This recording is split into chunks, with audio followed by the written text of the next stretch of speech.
In a faraway beautiful city, there lived a beautiful family of bunnies, known as the Calaries. They consisted of Father Bunny, Mama Bunny, Petra the big sister bunny, and Petros, the younger brother bunny. The Calaries family lived happily in a simple but elegant wood house. Their favorite food was carrots, but they also loved celery and bananas. The family shared love to everyone around them. But there was one thing that was special about this bunnies. They came from a lineage of Easter bunnies that gave treats to children who had been good to their parents every Easter Eve. From generation to generation, the Calaries gladly handed down this tradition. Father Bunny did it as a boy, his father also did it, followed by his grandfather and great-grandfather. After Petra and Petros were born, Father Bunny also trained them for the job. It was a noble and divine role for the family. Every Easter was always their happiest time of every year. Every Easter Eve night, when Easter was only a few hours away, the bunnies would take baskets filled with colored eggs, candies, and fruits. Then they would go from house to house, searching for children who had been good to their parents and everyone around them before Easter. They would place the goodie baskets outside the children's houses or outside the windows. The children would be asleep when the bunnies come. It's forbidden for the children to see the bunnies. So they would have disappeared before the children woke up. However, any bunny who will carry out this task must set good examples. The bunny must be of good behavior too. Any bunny found unworthy would not be allowed to take goodie baskets to the children until she or he was thoroughly disciplined and remorseful. The reward for each trip was a beautiful gold medal, a badge, and lots of feasting in the garden outside the Calaries' home. Petra and Petros have been carrying out this role effectively for years. They loved doing it for the kids and also for themselves. One week to Easter, on a sunny day, Petros' friends invited him out for an adventure on Mr. Smith's farm. They told him that Mr. Smith himself, who owned a big farm, wanted to host them to a lavish feast on his farm. Petros gladly followed them without suspecting any foul play. When they reached there, Mr. Smith was not in the farm.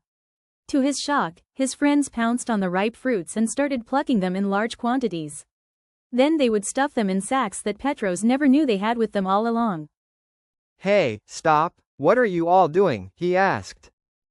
They told him that they were stealing and he should also join them before Mr. Smith returned.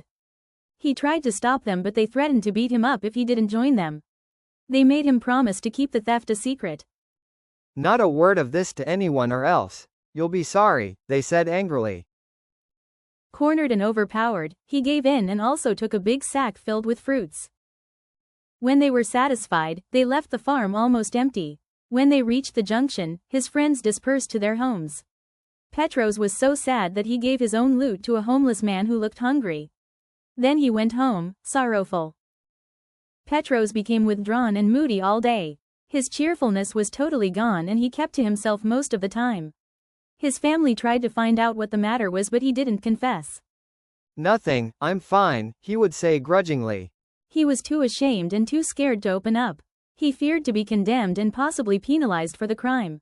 He didn't want to lose his right as an Easter bunny. It would bring shame to his family tradition and his own integrity as an Easter bunny. His father might suspend him. This continued for days and nobody knew what Petros was going through. Then, a few days to Easter, a knock was heard on the Calaries' door. Mr. Calaries opened it and saw Farmer Smith at the doorstep, accompanied by 2 police officers and one of Petros' friends who took him to the farm that day. "Hello, Mr. Calaries, we are looking for your son," one of the officers said. Petros was shaky when his father summoned him to meet the visitors. He stuttered and wished to vanish into thin air. He knew the game was up. His friend, Willow, pointed at him and told the adults that he was the accomplice. "What's going on here?" Father Calaries asked, puzzled. "Your son here and 2 of his friends went to Mr. Smith's farm and stole many fruits. They vandalized the entire place, putting this innocent man here in huge losses," one officer said to Father Calaries. Father Calaries looked at his son, who continued to tremble. The second officer asked the bunny friend whom they came with to identify Petros. "That's him, he was with us," Willow said, pointing accusing fingers at Petros. Petros couldn't say a word. His father urged him to speak, but the young bunny was mum, shivering. Farmer Smith moved closer to Petros in anger, losing his patience. Then he stopped in shock. He looked at Petros closely. Recognition dawned on him. "You? It's you?" Farmer Smith exclaimed. Everyone looked at him in shock. "You know him?" one of the officers asked Smith. Smith nodded his head, his face softening. Yes, I do. He's a good kid. Let him be. Everyone looked from Smith to Petros, and back to Smith, in surprise. How did you know him? The other officer asked. Smith said he knew Petros as a good Easter bunny who always brought loads of Easter eggs and candies to his children's room. He said he has caught sight of Petros about 3 times every Easter whenever Petros hopped on windows of Smith's children's room or their doorways. But Petros never saw him. He wasn't meant to be seen by anyone as he would sneak in and sneak out. Smith would hide where he couldn't be seen and watch the loving bunny coming in with his Easter goodies and leaving with only the joy of rewarding good kids for Easter. Smith forgave Petros and advised him to be a good kid. Stay away from bad companies.